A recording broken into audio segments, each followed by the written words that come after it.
మనుషులు షేర్ ఆటోలో పోయినట్టు అంతరిక్షంకి అప్ అండ్ డౌన్ కొడుతున్న ఈ రోజుల్లో కూడా ఇంకా అడవిని విడిచిపెట్టి బయటికి రాని మనుషులైతే మస్తు మంది ఉన్నారు వాళ్ళ. ఇక అమెజాన్ అడవులలోనైతే చాలా తెగలు ఇప్పటికీ బయట ప్రపంచంతోటి సంబంధం లేకుంటున్నాయి.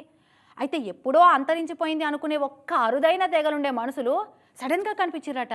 మరి వాళ్ళు ఎవరు, ఎట్లుంటారు, ఏం కథ అరుచుకున్నద్దాం పారి. కాకులు దూరని కారడవి, చీమలు దూరని చిట్టడివి వంటి అమెజాన్ జంగల్లోండే మాస్కో అనే తెగ గిరిజనులు తొలిసూరి కెమెరాలకు చిక్కిరిట్లా.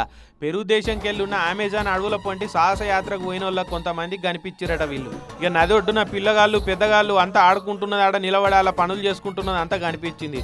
గుత్పలు బల్యాలు పట్టుకొని ఉష్కలు ఆడుకుంటున్న వాళ్ళని చూసి మొదలు బుగులు పడ్డారట. సర్వైవల్ ఇంటర్నేషనల్ అనే సంస్థలకు చెప్తే వాళ్ళు మనుషులను పంపి వీళ్ళని గుర్తుపట్టి వీళ్ళ ఫోటోలు వీడియోలు తీసి ఈ తెగ ఇంకా బతికే ఉన్నది, పెరు దేశం కాడున్న లాస్ పిడ్రోస్ నది పొంటి వీళ్ళు ఇంకా సంచరిస్తున్నారని చెప్పుకొచ్చారు.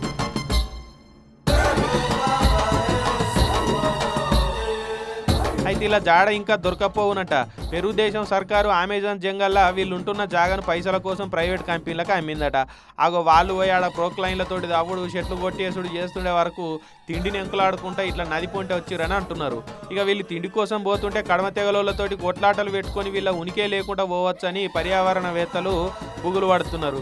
ఇప్పటి కాలం గురించి ఏం తెలియని మాస్కో షైరో తెగోళ్ళు ఆయుధాలు లేకుండా ఎక్కువ కాలం బతికి బట్టగట్టలేరని అంటున్నారు. ఇక వాళ్ళని ఆ ప్రకృతే కాపాడుకోవాలని అంటున్నారు. పెరు సర్కారుకి గిరిజన జాతిని కూడా కాపాడలేకపోతున్నది. గింత శాతగానంలోని ఏడ చూడలేదని అక్కడి ప్రతిపక్షాలు తిట్టిపోస్తున్నాయట. అయినా ఈ పెట్టుబడిదారి సామ్రాజ్య విస్తరణ వచ్చినాక పెరు ఏంది, ఇండియా ఏంది అంతటా ఇదే విధ్వంసం నడవబట్టే. మన తానేమన్నా తక్కువ ఉన్నదా? జంగళ్లను, గుట్టలను, నదులను, చెరువులను పాడు చేసి ప్రైవేట్ కంపెనీలకు అప్పచెప్తలేవా సర్కార్లు? అవి ఆడ కూడా గదే నడుస్తుంది అన్నట్టు.